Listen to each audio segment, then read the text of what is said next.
Buenas a todos. Tengo el honor, el privilegio y el gusto de contar hoy con la presencia de un reconocido y afamado director cinematográfico cubano. Él es Ian Padrón. Ian, bienvenido a nuestro programa ¿Qué pasa? Sí, muchas gracias, Javier, por invitarme. Ahí en Cuba, ahora cuando tú dices esa introducción, me acuerdo de un chiste en Cuba que decía algo así como, súbeme el salario, bájame el cargo y súbeme el salario. Bueno, Como no me eleves tanto que después me vas a caer. sí, claro, claro. Pero no, es muy fundado lo que digo en esta introducción. Ian, recientemente muchos te conocen por este programa que haces en YouTube, Derecho a Réplica, del cual yo quiero hablar luego. Pero ahora me gustaría concentrarme un poco en tus comienzos, en el arte cinematográfico. O sea, ¿qué fue lo que despertó tu interés por el séptimo arte? ¿Cómo fue que empezaste tus pinitos? Yo soy el hijo de uno de los hijos, porque mi padre tiene otro hijo, otra hija que es mi hermana. Soy hijo de Juan Padrón, que acá se ve aquí atrás de Pidio Valdés y los dibujos de Pidio Valdés, de Vampiros en La Habana. Y yo me crié desde niño en el Instituto Cubano de Cine, el ICAI, desde niño viendo cómo ellos grababan las películas, cómo filmaban, cómo hacían los dibujos animados, lo que le llamaban la moviola, que era cómo se editaba en 35 milímetros, que era el formato de aquel momento. Y incluso comprábamos pizza y utilizábamos las latas de películas para guardar las pizzas porque no había caja de cartón en Cuba. Por lo menos yo no recuerdo que hubiese caja de cartón para las pizzas en Cuba en los años 80, que fue cuando yo tenía 10 años, algo así. Entonces ahí me crié y a partir de ahí, como decimos el cubano, me creció el bichito, ¿no? Apareció el bichito de contar historias, de tratar de hacer historias. Y un día hice un guión para una revista, para una historieta de Pidio Valdés, y cuando yo vi mi nombre en la historieta de Pidio Valdés, que era el dibujo animado más famoso que había para los niños en aquella época, y vi mi nombre en la revista y le pude enseñar a mis amigos de que éramos niños, mira, yo hago los guiones de Pidio Valdés con Juan Padrón. Eso para mí me marcó la vida y a partir de ahí decidí que lo que yo quería hacer en la vida era contar historias y hacer películas. O sea, empezó tu carrera casi como guionista, como Uh -huh, narrador de historias, uh eh, -huh. y de ahí plasmarlo, digamos, al arte visual, ¿no? ¿Cómo fue ese paso entonces que diste al arte visual?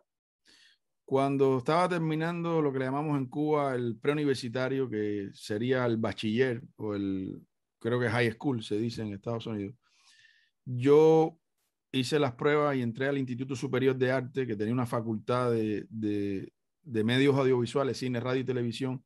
Y ahí entonces, cuando traté de hacer la especialidad de guión, que era lo que me gustaba, contar historias, no existía esa carrera así como de guionista. Lo que más cercano había era director de cine. Entonces aprendí, me gradué de director de cine en la Facultad de Cine del Instituto Superior de Arte de Cuba y ahí entonces hice el paso de solamente contar historias escritas a narrar historias audiovisualmente y me hice director de cine. Aunque hay un chiste también en Cuba que te pueden decir, si a alguien no le gusta tu trabajo, te pueden decir, bueno, te graduaste de... Hay un chiste que dice, lo acusaron de director de cine, pero lo tuvieron que soltar por falta de pruebas, ¿no? Eso, pero en mi caso, bueno, yo creo que he hecho algunas películas que la gente ha podido Exactamente. ver. En el caso tuyo, te iba a decir cortometrajes, largometrajes, guiones, documentales, por supuesto. Uh -huh. Tienes un trabajo muy prolífico. Yo te considero una persona joven. Eh, ¿Cómo surge el proceso de creación, digamos? Cuando tienes un proyecto, ¿es encargo o es algún proyecto que te interesa? ¿Cómo ha surgido cada proyecto o cómo es el proceso de creación? La mayoría de los trabajos, hay dos vertientes en mi trabajo. He hecho muchos documentales y una película de ficción que se llama Van Station, que es un largometraje de ficción, y hay otra parte que son los videoclips, los llamados music videos, que eso sí son, la inmensa mayoría son por encargo, porque la disquera o el músico te piden hacer los videoclips, son por encargo.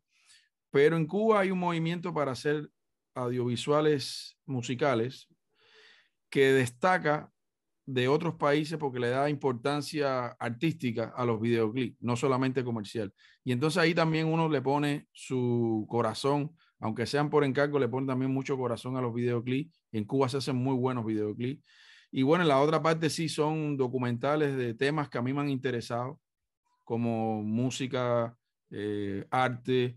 Aquí por atrás, aquí se ve una foto aquí donde tengo el dedo de Luis Carbonell, que es un grandísimo artista cubano que le hice un documental. Son temas que me eran interesantes a mí como persona, pero nunca, aunque sea por encargo, nunca he visto nada, no.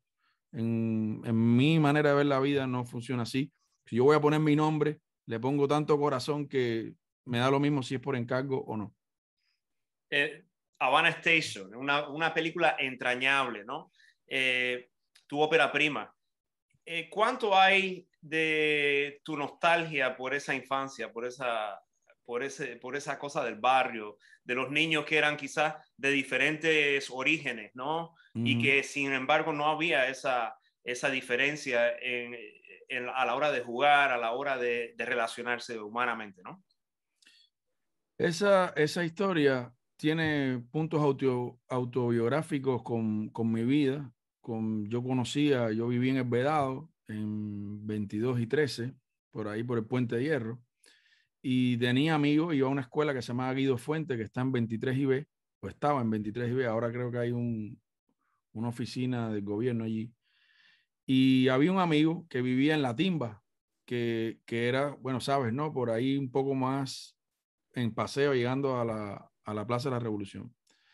Y, y yo escuchaba sus historias y decía, bueno, vivimos en la misma Cuba, pero en dos Habanas distintas, ¿no? Porque yo Exactamente. tenía otra visión de la vida. Los dos personajes de Havana Station tienen de mí igual, porque yo nunca tuve un PlayStation, nunca tuve videojuegos, pues no teníamos la manera de comprarlo. Y, y es uno de los conflictos que tiene, un símbolo del conflicto que tiene uno de los personajes. Y de eso se trata Van Station. Yo creo que Van Station también, yo la hice 10 años después de escribirla.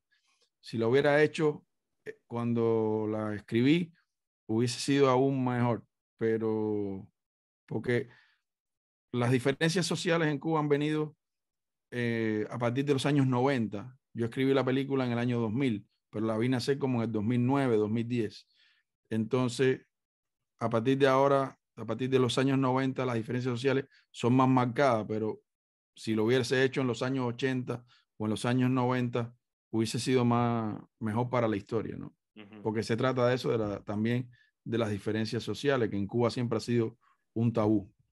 Sí, es cierto. Eh, Esa fue tu ópera prima, sin embargo, tú dices que es un trabajo que te hizo aprender, ¿no? Un trabajo que te hizo quizás pulirte en todo como un director o un artista integral, ¿no? Uh-huh.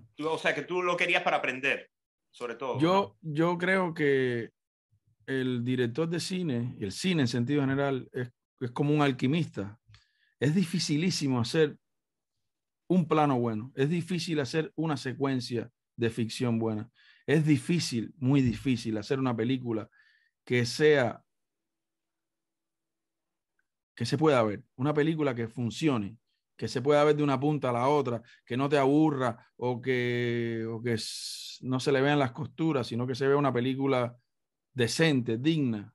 Eso es dificilísimo. Y ahí yo aprendí muchísimo, muchísimo, muchísimo a cómo se hace cine. Si lo hiciera ahora, lo hiciera totalmente diferente, pero creo que salió algo digno, algo que se puede ver, algo que se puede apreciar. Y eso para mí fue tremenda experiencia de vida. Aprendí muchísimo. Tenía 33 años en ese momento. 33 años. De tu ópera prima eh, hasta estos días, ¿cuáles han sido los trabajos que más te han supuesto, digamos, que estés orgulloso de ellos, digamos?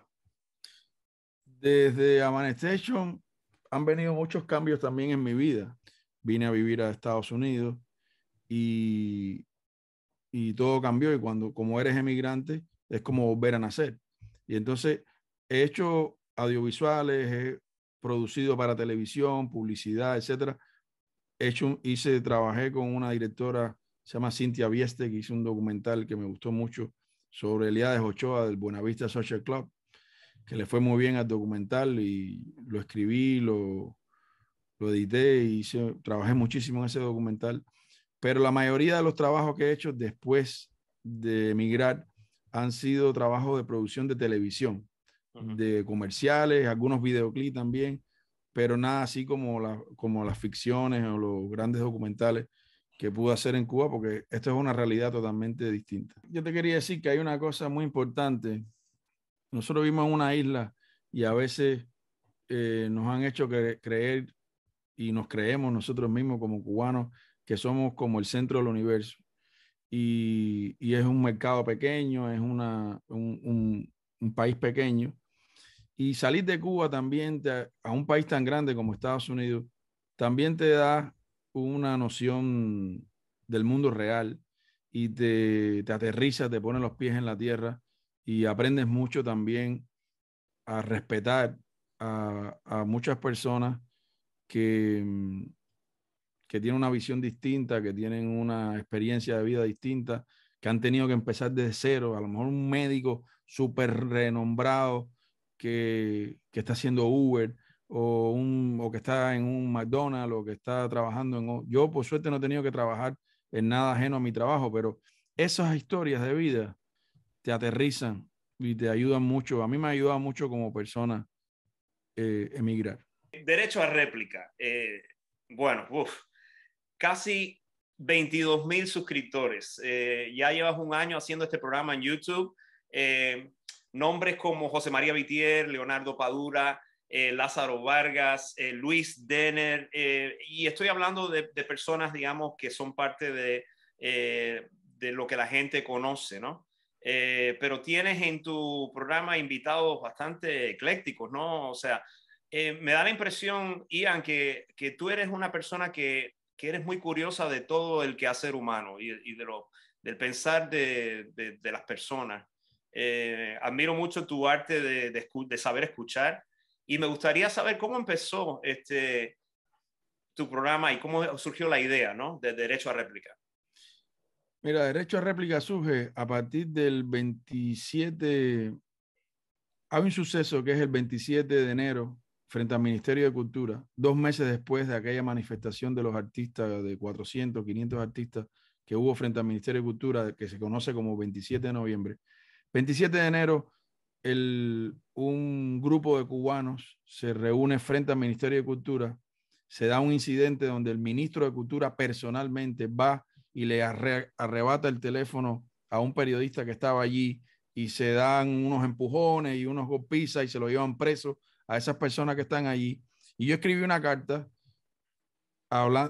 desde aquí diciendo que yo rechazaba todo el uso de la fuerza ante personas que se están manifestando pacíficamente. Y entre las frases que utilizaba era que en Cuba nunca había habido derecho a réplica. 4 o 5 días después, exactamente el día 2 de febrero, hace 2 días se cumplió un año, ese periodista, Mauricio Mendoza, periodista de un periódico independiente, un sitio web independiente, me escribe y me agradece que yo haya escrito esa carta rechazando lo que pasó en frente al Ministerio de Cultura. Y yo le digo, no, espérate, yo prefiero que tú cuentes tu historia, porque de eso se trata Derecho a Réplica, de que cada cual pueda dar su testimonio y que quede registrado lo que piensa cada cual en primera persona, dicho por él mismo y que nadie hable por esa persona, que es un problema grave que tiene la sociedad cubana, donde yo considero que el Estado cubano, que es un Estado muy totalitario, habla en nombre del pueblo, habla en nombre de todos y no le da espacio a la individualidad de cada cual, a que cada cual se exprese públicamente como piensa.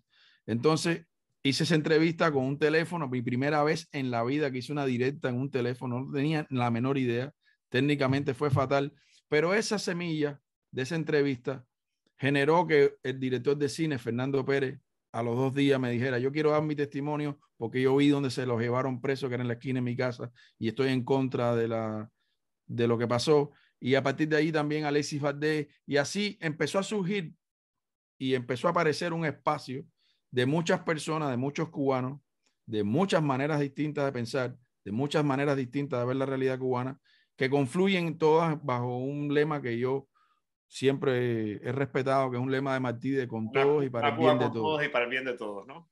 Una Cuba donde sea respetuosa de todas las maneras de ver la vida, de todas las maneras de ver la política, de todas las maneras de ver la realidad. Y siempre todo el mundo dice que eso es imposible, pero creo que a nivel personal, a nivel de población, se puede intentar. Y en ese intento, ya llevamos un año, hemos hecho como 100 y pico, 120 programas.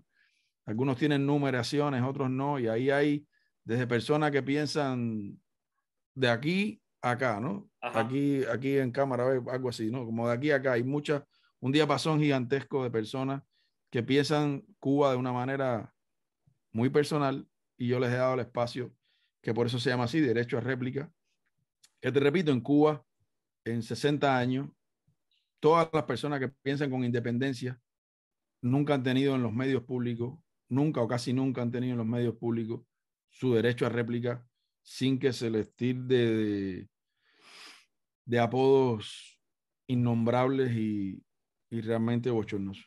Sí. Sin embargo, yo pienso que ya derecho a réplica se ha convertido en un documento histórico, en un archivo, una referencia obligada para las personas, o sea, viendo desde escritores, artistas que son casi leyendas, ¿no? En el arte cubano y universal también, viendo tus entrevistas y viendo, disfrutando, ¿no? De lo distendidas que son también. Y ver esa gama, ¿no? De preparación, de talento, porque también, bueno, médicos, científicos, no solamente las personas que quieren dar su parecer a favor, en contra o sobre los problemas actuales de Cuba, pero creo que captas en esencia un problema, o sea, la Cuba actual, ¿no? Que es la Cuba con la que tenemos problemas ahora mismo, ¿no? La situación de Cuba, ¿no? O sea, me parece que es una cosa muy importante la labor que estás haciendo. Te lo agradezco mucho que lo veas así. Es realmente un intento grande, grandísimo, porque es un canal totalmente independiente, un canal que hago yo solo. Yo hago un chiste siempre al aire, digo, este equipo de trabajo que soy yo, o sea, este amplio equipo de trabajo que soy yo, o sea, yo lo hago porque me siento útil, lo hago porque siento que a mí, cuando me censuraron en Cuba, que tuve muchos problemas con censura muchas veces, incluso graves, con agresiones físicas y todo, yo hubiese querido que hubiese un espacio como derecho a réplica, donde yo hubiese podido decir lo que yo pensaba con naturalidad y y con altura, con la mayor altura posible desde el punto de vista humano. Uh -huh. Me hubiera gustado mucho, pero en mi época, cuando me pasó todo eso, no existía un programa así. Y ahora, alguien te decía, siempre se dice que si tú hay algo que te gustaría ver, pero no existe, trata de crearlo tú. Y eso es lo que yo he intentado. Y ahí sí he aprendido muchísimo, porque las redes sociales, todo el mundo piensa que es, como decimos los cubanos, un jamón, que es algo fácil, y no es así. Las Claro. redes sociales son No dificilísimas. solamente, claro, no solamente las redes sociales, sino, esa es mi pregunta, o sea, 106 programas en un año son Mm, casi programas diarios, digamos, mm, 3 a la semana o 4 a la semana, digamos, mm, averaje, ¿no? sí. Promedio. Eh, Llevan una preparación también los programas, o sea, cuando yo veo tus programas, tú tienes conocimiento de tu invitado, tienes conocimiento de lo que se está hablando. ¿Cómo lo haces? ¿Cómo puedes combinar eso? ¿O es a lo que te dedicas 100% ahora mismo? No, ¿Qué? me encantaría poder dedicarme 100% durante una temporada a derecho a réplica. No, yo trabajo de 9 a 6 de la tarde todos los días de mi vida Uh -huh, como productor de televisión uh y -huh. haciendo audiovisuales como freelancer. Y después, en el tiempo que me queda después de mi trabajo, yo me preparo. Pero lo que hago es trabajar hasta las 3 4 5 de la mañana todos los días. Me acuesto a las 5 de la mañana, me levanto a las 8:30, 9 de la mañana, duermo 3 4 horas diarias y todo el resto del tiempo se lo dedico a prepararme todo lo posible a mi invitado. sueño algún día con tener un staff de trabajo que me permita hacer mejores investigaciones, profundizar más aún, tener mejores tiros de cámara, tener mejor iluminación, todo. Pero por ahora lo sigo haciendo así como artesanalmente. Quiero hablar un poquito ya para terminar, porque yo me encantaría estar aquí por un largo tiempo hablando contigo, pero quisiera hablar de la situación de Cuba. Yo me acuerdo que en una entrevista ya hace muchos años, tuya con Jaime Bailey, le decías que Cuba es como una gran ceiba, ¿no? Ese adorado árbol, ¿no? Mítico cubano, que el tronco no debería ponerse bravo o por las ramas que son diferentes, por las hojas que tienen diferente color, etcétera, ¿no? Mi pregunta es la siguiente: si la estructura de poder, la institución de gobierno es parte de ese tronco, ¿cómo ves el futuro de esa ceiba?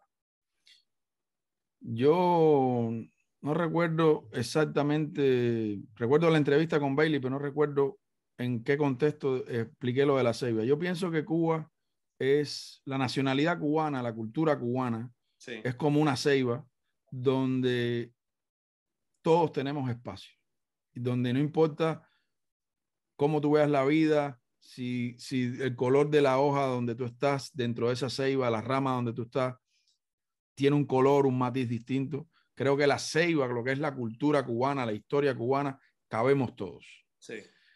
Pero la realidad es que hay un grupo de poder en Cuba que por 60 años ha instaurado una sola manera de ver esa realidad, donde no le ha dado espacio a ningún otro partido político, a ninguna otra institución política ni gremial.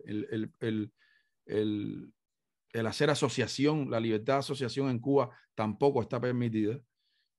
Y eso ha hecho, ha quebrado la sociedad cubana entre los que apoyan al poder en Cuba y los que a lo largo de todos los años tienen críticas, ya sea totalmente diametrales en contra, o críticas medias o críticas suaves, lo que sea, pero que no están de acuerdo con lo que está pasando en Cuba. Y eso hace que esa ceiba, esa cultura, tenga desperdigado por el mundo a muchísimos cubanos y dentro de Cuba tenga a muchos cubanos de bien, muchos cubanos que aman a su país, que no tienen un espacio, que no tienen un respeto público, que se les ha difamado, que se les ha encarcelado y que no se les ha permitido expresar públicamente y defender públicamente lo que sienten, lo que piensan. Y pasó el 11 de julio, que ahí sí fue como un antes y un después en muchas personas en Cuba, el 11 de julio, lo que pasó, las protestas en Cuba. Y bueno, yo sí pienso que esa ceiba grande que es la cultura cubana, la identidad cubana, la nacionalidad cubana, yo creo que nadie al final la va a poder dañar, que en algún momento todos los cubanos lograremos convivir en paz, convivir con nuestras diferencias, respetarnos en nuestras diferencias, entender como en muchos países que aunque sean rivales quizás hasta políticos, es el mismo tronco, es la misma ceiba, es el mismo país y que eso debe estar por encima de los intereses personales, de los poderes personales, de las ideologías de grupos de poder o las ideologías personales. Eso así lo veo yo y eso es lo que estoy intentando con mi obra y con este espacio nuevo que se llama Derecho a Réplica. Claro que sí. Yo creo que programas como el tuyo y tu labor están creando ese punto de convergencia, de aceptación, de tolerancia, que es lo que falta en la sociedad cubana dentro y fuera de Cuba. También pienso que el cubano tiene que aprender a respetar las opiniones diversas y que la verdad realmente no radica en una opinión u otra, sino en el conjunto de todas, ¿no? Yo creo que es importante que lo que estás haciendo, la labor que estás haciendo es creando esos espacios, estás educando a las personas a escuchar, a aceptar, como dicen en inglés, agree to disagree, que quiere decir que queremos estar de acuerdo en estar en desacuerdo, ¿no? Y entonces que es importante eso, de que sigamos luchando porque haya una variedad de pensamiento, una variedad de cultura, una variedad de identidades en Cuba. En la mezcla está la riqueza está en la mezcla, como decía Pau Donés, que ya falleció, de Jarabe de Palo. Así que bueno, estoy súper contento, Ian Padrón. Usted es un gran artista, pero sobre todo creo que usted es un cubano ilustre, honorable, y estoy muy feliz de haberlo tenido conmigo en nuestro programa en el día de hoy. Muchas gracias, Javier, por la invitación y me alegro mucho de conocerte a través de esta entrevista y espero que sea la primera, pero que no sea la última. Muchas gracias. Éxitos y bendiciones. Gracias, Javier.